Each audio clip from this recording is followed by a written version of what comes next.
এটা হলো আলু, ইংরেজিতে বলে পটেটো। এটা হলো টমেটো, ইংরেজিতে বলে টমেটো।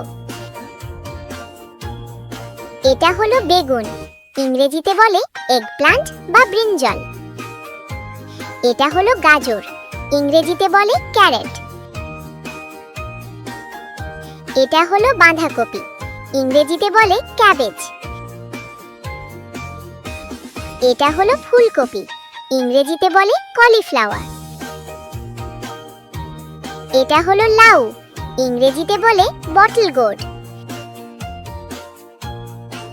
এটা হলো করলা, ইংরেজিতে বলে বিটা গোর্ড।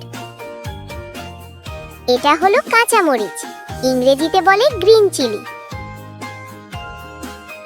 এটা হলো পেঁয়াজ, ইংরেজিতে বলে অনিয়ন। এটা হলো রসুন, ইংরেজিতে বলে গার্লিক। এটা হলো আদা, ইংরেজিতে বলে জিঞ্জার। এটা হলো শসা, ইংরেজিতে বলে কিউকাম্বার। এটা হলো মিষ্টি কুমড়া, ইংরেজিতে বলে পাম্পকিন। এটা হলো ঢেঁড়স, ইংরেজিতে বলে ওকরা।